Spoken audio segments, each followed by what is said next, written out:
This program is sponsored by the Miami Valley Veterans Museum in Troy, and we welcome you to this particular episode. And our special guest here today is the Executive Director and Project Manager for the Miami Valley Veterans Museum, Karen Perk. Welcome, Karen. Thank you, Carl. It's wonderful to have Karen as our guest here. Our program has featured veterans from various times and wars and eras, and Karen is the one who puts it all together. We may be the face of the museum, perhaps, is the term I'd like to use. Karen, I'd like to start out with asking you for a little history, where you got into the museum business and how it started for you, and take us down a little memory lane there for us. Okay, well, I have been involved with nonprofits for about, 40 years. Mm-hmm. Serving on as member of various nonprofits, serving on various boards, and serving as directors or executive directors for a couple different nonprofits.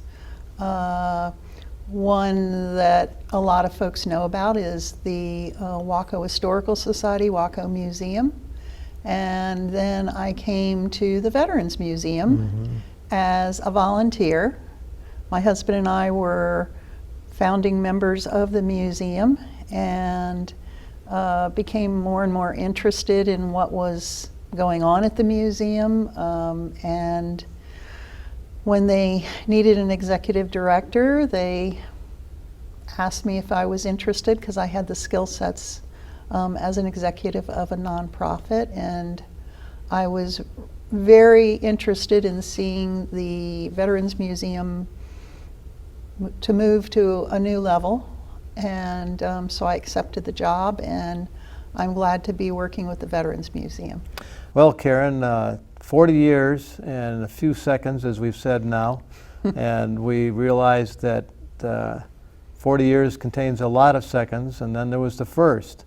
Tell us your first experience there and give us a little background technically of what you actually did as executive directors in these other organizations.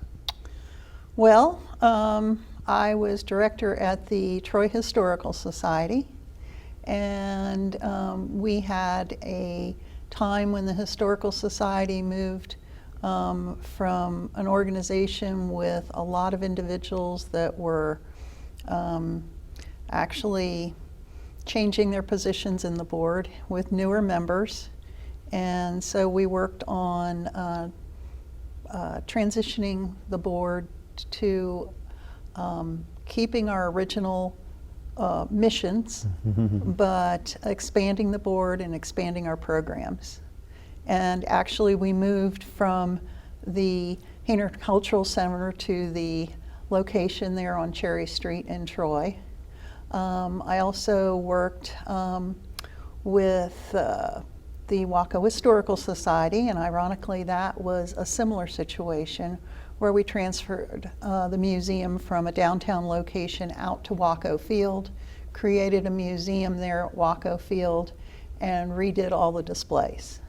Been a lot of transitioning. Yes. I remember when Stephen Lark, the former president of our board, assembled us at the Hainer, one of our board meetings, and said, we're moving up to a new level. You used that term yourself just now.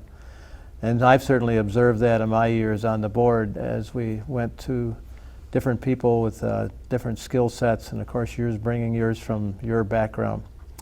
You also brought a wonderful person called Terry, your husband, our curator. Tell us a little bit about what Terry brings with him and what he does. Well, Terry was one of the founding members of the museum originally. He has a lifetime experience in living history and history as a researcher. He lived in the DC area for many years, and so he has a broad base experience and very much interest, a lot of interest in Ohio history because he was from Ohio. Grew up in Dayton, and he loves anything military. If you know Terry, you know that he loves veterans and he loves anything military. And so with his interest, he was really a perfect choice to be curator of the museum. Terry came into my view first time years ago when I came across him in one of the downtown activities, and here's this gentleman in period dress looking like he had just come right out of the 17th century. And I had no idea about museums and the connection, and that's how I started to know what he did and where he was located. But little did I know where we would relocate one day. Tell us about the transition from downtown, the museum, on the second floor of the Masonic Lodge, and then out to where we are located now. Okay.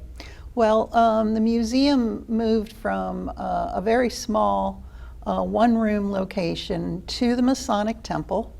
They moved there, they were founded in 2009, they moved to the Masonic Temple in 2010, and then in, 2019, we found out that the Masons were going to sell their building. And so for about, and that's about the time when a little before that I took over as executive director. And I actually spent about a year, as well as other people, looking for another location for the museum. And I saw that there was a location on 25A that was the former car dealership owned by Ron Irwin. He had a for lease sign out related to that location. And I felt that the location really fit a lot of the things that we were looking for a museum. Sure does. One of our number one considerations was that the location had to be handicapped accessible. It's a one-story, the main building is a one-story building.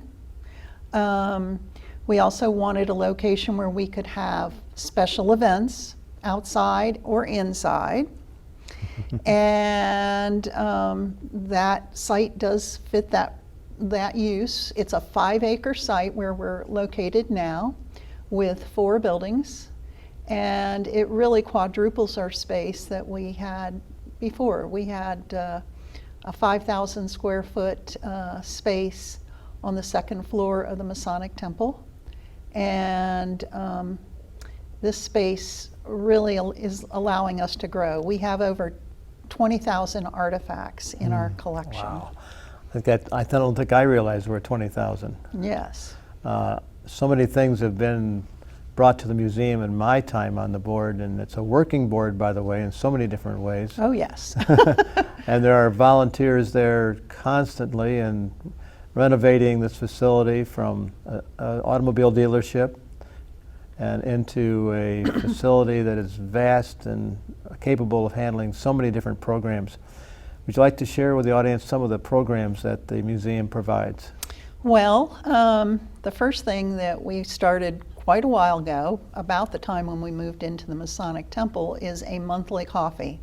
It's a Veterans Monthly Coffee that we hold on the first Wednesday of every month, unless the month falls on Christmas or New Year's or something to that effect. We pretty much have a coffee. It starts at 9 o'clock. Veterans start showing up about 8:15, 8:30, and it's a time when veterans and their friends, can show up and just talk to each other, visit with each other.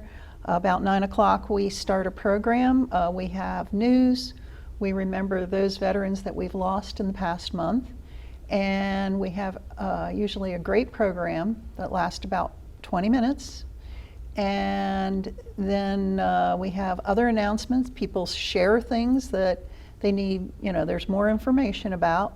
And we really are hoping that all the viewers will consider attending our coffee. It's a free coffee and donuts. And a few times during the year we have, like Miami County Veterans Services, they provide our coffee and donuts, but sometimes they provide a full breakfast, catered breakfast. So everything's free, and it's very popular. Very nice. We serve 7 counties, and the reason I say we serve 7 counties is that we have an educational outreach program that we take out to 7 counties, and those counties include Miami, Darke, Shelby, Champaign, Clark, Greene, and Montgomery counties. Oh, I'm glad you got them all in that order. What we do is we have something called History in a Box. And history, we have 5 boxes that were made at the museum, and each one of the boxes contains the uniform, the firearm, which is a reproduction firearm, or a dewadded real firearm that is not operational, as well as the equipment that a veteran or the soldier or sailor would have carried.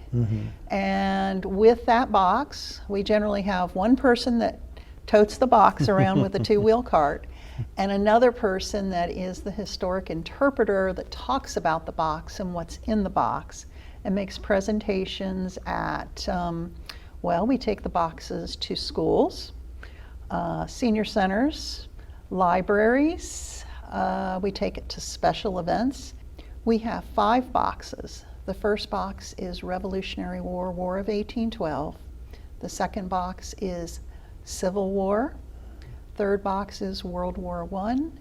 And the next box is World War II and Korea. And then we also have Vietnam. And we take those boxes out to schools, senior centers, special events, libraries, and they're very, very popular. Not only are they very, very popular, they're a bit heavy. They're very heavy. Very heavy. So we usually have one person with a 2-wheel cart that takes the box out along with a historic interpreter. And I've been privileged to go on some of those visits, and it's been very interesting to watch the people, especially veterans in the audience of different types, relate to those History in a Box, especially as Terry narrates the era and so forth, and then answers questions. And that brings us back to the museum and its displays. Our very first show on Valley Veterans from the Miami Valley Veterans Museum, we had a look at the museum and we took a tour with Terry, and you and I shared some reflections on the museum. And here we are, vastly way into our series of Valley Veteran shows. Take us back to the museum now and the renovation that's going on. Okay. Well, we have a large area that needs renovation. The front part of the museum right now, that at one time was the showroom for the car dealership, we do have items up on the wall. We have been unpacking our boxes and filling cases, and we have a gift shop. We have a museum office. We have a location where we do the accessioning of all the items. And actually we have 3 volunteers that work in that office right there, just keeping up with everything that needs to be done. It's a lot. It is. And we also have a library that has over 250 veterans interviews. And those interviews are similar to what we have here today, but they go back to 2004 up to 2012, and now here in 2021. Right. And what we're trying to do is we're trying to engage high school students and college students to engage in these interviews so that they understand the service of veterans. I've been observing the renovation in the back rooms of the former service area. Right. I think all of the viewers would be quite familiar with the service area where you've taken your car for years and years in the past. The Ron Irwin Chrysler Jeep dealership is up the road now, just south of the museum. And the facility that Ron has prepared for us and now is under incredible renovation, as Karen has mentioned. It's a lot of square footage, needs a lot of volunteers with skills and time and effort and interest and devotion, and they certainly do have that from the crew. Right. Yeah. We have 6 volunteers that are all over the age of 65, some of them over the age of 70, that have been working diligently with the renovations of our museum. We have 2 individuals who are retired licensed electricians, which has been really absolutely wonderful as well, that work in our crew.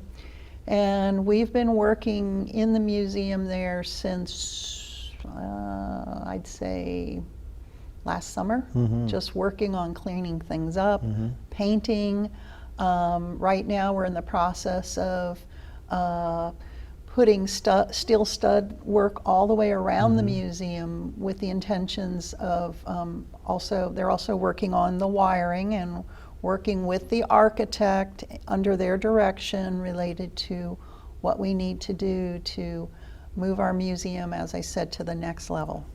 We're going to be taking our plans back to the Miami County Building Department and getting approval on our final changes on those, and looking forward to insulating, after we get our approvals, insulating the walls and hanging drywall that will allow us to start in the back portion of the museum. The museum building is about 98 feet by 140 feet. That's the main building. Wow. And then we have two other buildings that are 140 by 45 feet that are outdoor kind of steel barn type buildings. And all of the buildings need love and care and a little bit of attention and just some work. And so we're looking for individuals that might be interested, if anybody's out there that would love to work with us on this. We need your help to work on these phases of what we're doing. We also have an exhibit committee that right now is working on the future design concepts and what we're going to execute in order to finish the galleries off. So I've observed as a volunteer this process, and it's just a work of a labor of love, a love of labor. Again, the experts, the volunteers, those on the side of construction and renovation, those of us on the side of promotion and public information. Many programs contribute to the not only the enjoyment of the museum, but the funding of the museum. And so how do we fund the museum? Well, we fund the museum with donations. And I need to mention a few folks in that area. First of all, our major patron, as we've mentioned briefly, Ron Irwin from Irwin Chrysler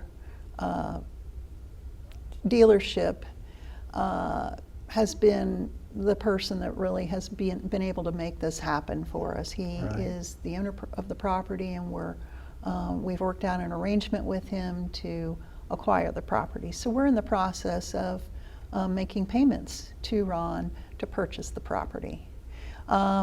We also work with the Troy Foundation. We have a capital campaign fund at the Troy Foundation, and you can go to the Troy Foundation website and click donate button and scroll down and find Miami Valley Veterans Museum, and you can make an online donation there.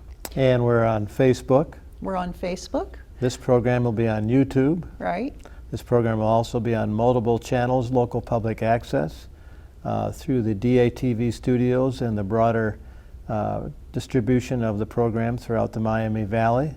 So the Miami Valley Veterans Museum is definitely representative of those 7 counties. In addition to that, we have some ongoing programs that bring in revenue. Do you want to speak to some of those? Well, we have special events, first of all, that we do. Any type of special event that we do ask for donations. Right now, we are doing a bingo event at the museum almost every Saturday. Every Saturday afternoon. Right. The doors open at noon, and the bingo game goes from 1 o'clock to 5 o'clock. And this is some of the money that supports us in this renovation and operations for our museum. And I must say, I had no experience with state-of-the-art bingo, and this is really state-of-the-art. The electronics involved is a far, far cry from your grandma's bingo organization with Right. little pieces of Right. corn kernels sitting on a card. It's a vastly different operation, and goes very, very well. There are many different programs in which the museum is holding. We've had fundraisers in the back, such as Dancing with the Miami Valley Stars. We've had car shows, so many different things that continue to go on a yearly basis. that bring in funds to the museum. And again, incorporate the community so much. We have less than 5 minutes there. Did you want to spotlight some of those again? Yeah, I want to mention our website. Our website is www.miamivalleyveteransmuseum.org. You can go to our website and see what's happening, or our Facebook page. You can, right now we are not technically open to the public, but if you see cars you can stop. We're usually there on Wednesdays from 10 till 2 o'clock, on Thursdays from 1 to 5, and Saturdays all day. Eventually, once we get everything completed, we will be open most every day, except Sunday. That phone number, if those that might want to call and inquire about the museum. That's the hard part. We'll be able to see that visually on the screen as well. So Right. remembering these phone calls. Our websites are so prominent in our minds. Our Facebook pages are so prominent. YouTube is so prominent. But that will be part of it too. We have a little less than 4 minutes at this point. Again, it's almost a gift that Ron Irwin has presented to us, an opportunity that this facility is vastly more sufficient than almost any facility we could have obtained. And I remember when we first came across it, there were several beautiful big 1950s Chryslers still in the building, one of the Right. renovated areas, and so forth. And so we have a great relationship with Ron Irwin, as you said before. I'd Yeah. also like to mention that I want to invite anyone that's watching this show, if you're interested in working with us again, either in the construction area or just as a volunteer, we would love to have you come and get involved. We've got a lot of great people. There are a lot of things to do with a lot of that will offer a lot of different types of skill sets. If you don't have the agility to be hammering nails and hanging drywall, that's fine. We've got other things that you can do to help our museum. So please, you can contact us by going to our website, stopping by the museum, call the number on your screen there with our phone number to get a hold of us. If you'd like to help us or work with us, we welcome individuals that are interested in serving veterans. Our mission is to honor, preserve, and perpetuate the legacy of Miami Valley veterans, and that's why we do what we do.